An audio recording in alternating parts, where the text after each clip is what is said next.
Hi, it's Dwyer, gamblersadvisory.com, on Roku, Dwyer Sports Betting, and Dwyer Boxing News. Remember, the opinion you should follow should be your own. Just consider this video to be a second opinion from a complete stranger online. You know, my views on the heavyweight division are a little bit different than most of the people I know. Right? I believe that right now we have a heavyweight champion who is one of the best in history. Right? Every time I see this guy, he's beating up someone, and I mean badly. He's ending careers effectively. Right? Whether it's Shannon Briggs or whether it's Chris Arreola, guys just don't seem to be the same to me after they fight Vitaly Klitschko, right? If you go back through Vitaly Klitschko's career, quite frankly, it's very hard to find any portion of any fight where an opponent is giving him a very hard time, right? Vitaly Klitschko, and whatever the style is, whether he has to jab you to death like he did Sam Peter, or whether he has to throw hooks to take you out, Vitaly Klitschko really is very effective and very efficient, right? And as I've said in countless videos, unlike his brother, Vitaly Klitschko does not seem to have a chin problem. Also, Vitaly Klitschko is very mentally tough. You know, ask yourself, who else travels to Poland to fight Tomas Adamic and then doles out the kind of beating that Vitaly Klitschko did to Adamic in that fight? Who travels to Southern California to fight Chris Arreola or Lennox Lewis and then doles out the kind of punishment that Vitaly Klitschko did, especially in the Arreola fight, right? So we're talking about a guy who literally is lapping the field, right? His biggest opponent, in my opinion, is Father Time, because he now is an older fighter, and unfortunately Father Time wins all of these matches, right? But in terms of terrestrial opposition, Vitaly Klitschko really is, in my opinion, top of the food chain. Right? Styles do make fights. Certain fighters out there would give Vitaly a very hard time. I'm not here to say that's not the case. Styles making fights applies to every fighter. But if you look at the body of work, if you look at the size, right? And keep in mind, historically, we think of guys like Sonny Liston as big. Just look up, do the research, look at Sonny Liston's size, and then compare and contrast it to Vitaly Klitschko's size. Look at the knockout percentage. Look at the fact that the only times Vitaly Klitschko has lost was when against Lennox Lewis, an all-time great, the referee stops the fight based on cuts in a fight that was competitive. And then, of course, the Chris Bird fight, where Vitaly Klitschko could not continue, even though he was far ahead in the fight because of a torn shoulder. Now, boxing's a very weird sport. At the time of an event, our expectations literally cover our eyes. Sometimes they're great fights, and we don't even notice it, right? Because going into the fight, we're thinking, okay, this favorite is going to beat this underdog. Then when the favorite does certain things, gets a knockdown, cuts the other guy, and it's reported in the paper the next day as a KO fourth round, or TKO fourth round.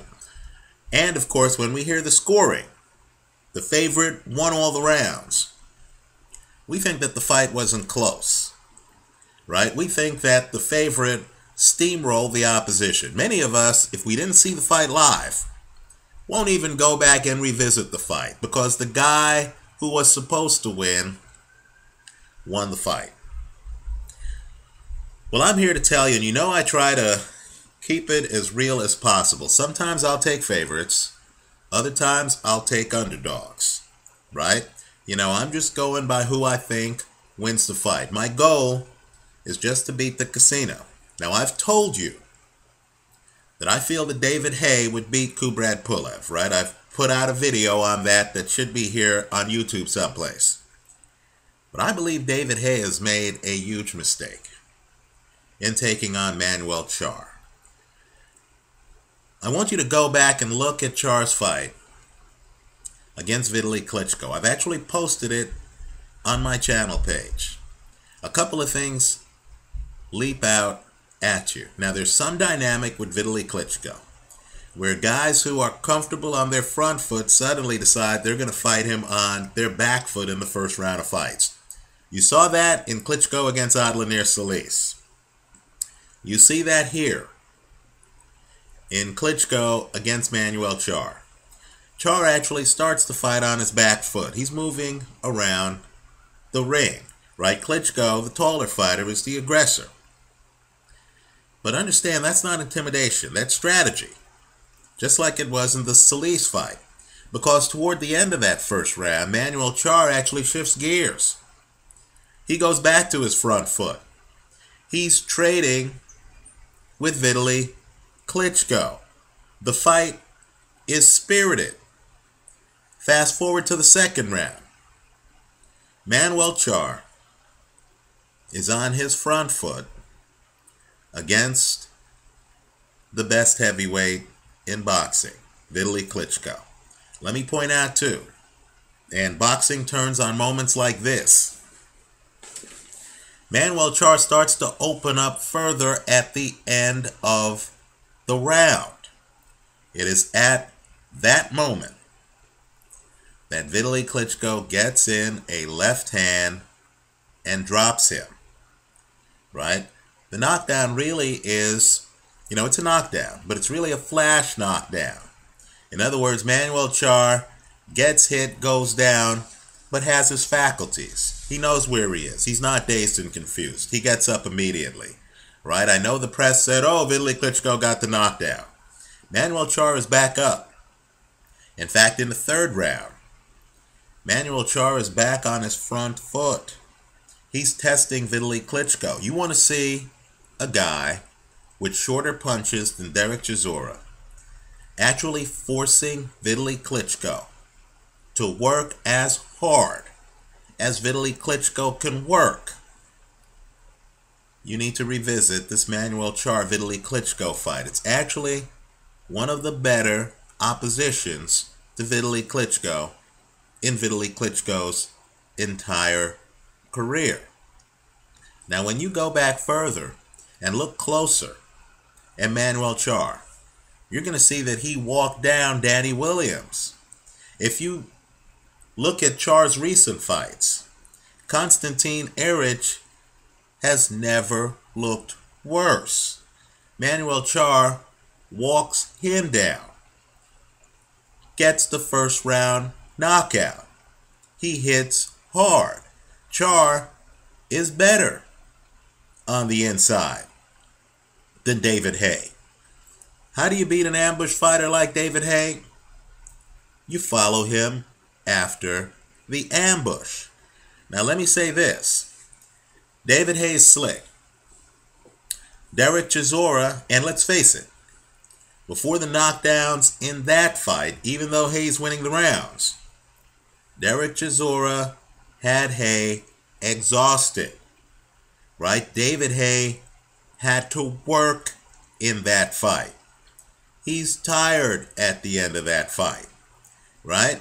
Home run hitters, guys with knockout punches, cause amnesia, right? Because fans watch them struggle, then bam, they get a dramatic knockout and we leave high-fiving each other saying, oh, he got the KO, right? But understand, David Haye was forced to work, just like Vitaly Klitschko was forced to work against Manuel Charr. I don't know. And I know I'm going to sound like a crackpot, but you know what? It's not the first time. I don't know who wins Manuel Charr against David Haye. Right? The way I'm playing it, And how you play it's up to you, because this fight is high risk. The way I'm playing it is to take both guys by KO. Manuel Charr on his front foot is either going to break David Haye or he's going to get knocked out by David Haye as Derek Chisora did, right? What I don't see happening in this fight is for the fight to be a sweet and pleasant affair without fireworks. You're going to have to expect explosive activity from the opening bell, because Manuel Charr knows if he gets inside and starts throwing short hooks, he has the advantage. And David Haye knows he doesn't want to get into a boxing match with Manuel Charr. He wants to take him out at long range.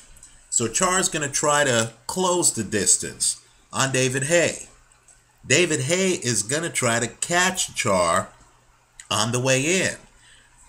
Let's be clear on what saved Vladimir Klitschko.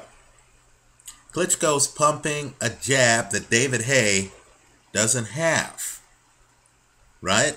Also, Klitschko is fortunate in getting off a left hook on Manuel Charr, right? David Haye is two-handed. David Haye does have a left hook, but I got to tell you, that punch that Klitschko hits Charr with at the end of the second round seemed like a lucky punch to me. Don't get me wrong. Vitaly Klitschko certainly has heavy hands and has the KO ratio to prove it. But let's just say sometimes even heavy-handed guys just get the right punch at the right time. Let me also point out too, I understand that people fall in love with favorites. But that stoppage in that Manuel Charr Vitaly Klitschko fight was hopelessly premature. Right? I understand Manuel Charr is cut. He wanted to continue. This cut shouldn't be confused with the cut that Vitaly Klitschko had against Lennox Lewis. It's a heavyweight title fight. At least let this fight continue a few more rounds, especially since, whatever the scorecard said, the fight was competitive. Right? Manuel Charr is not running from Vitaly Klitschko. He's trading with Vitaly Klitschko. Right? I know I sound crazy. Please, just Google the fight, sit down, and watch it. Understand too, and this is important, that Klitschko fight is the only loss on Manuel Charr's record. So my prediction for Charr Haye, it's going to be explosive. I can't tell you the winner because I don't know who the winner is. So I'm going to be playing around with distance simply because I see two heavy-handed guys like these two with incompatible styles, right? Haye is an ambush fighter who prefers to jump in, throw bombs, and then leave. That works against guys with slower foot speed than Manuel Charr. Manuel Charr is a lumberjack. He's chopping wood. He wants to literally hunt you down, chop you down methodically. Right? He's going to get inside. He's going to start throwing hard punches. Also, there's a portion of the fourth round in Charr against Vitaly Klitschko where you realize that Charr is actually an athlete. Right? Because Klitschko starts throwing punches and Charr, for the first time in the fight, starts bending at the waist and dodging punches. Literally is bent over at the waist and stuff like that. I'm just telling you, Manuel Charr is underrated. There's more here than meets the eye. I believe either guy can get KO'd in this fight. I think if this fight makes it to the 6th round, I think David Haye is going to be exhausted, and I think we're in for a hell of a ride the rest of the fight. Let me hear from you. Leave your comments for me here online. Visit us at gamblersadvisory.com. To me, somebody's getting knocked out in this fight. That's how I'm playing it. You need to figure out the risk for you. Understand it. If this fight goes the distance, you lose it all, right? Be careful with this one. Thanks for watching.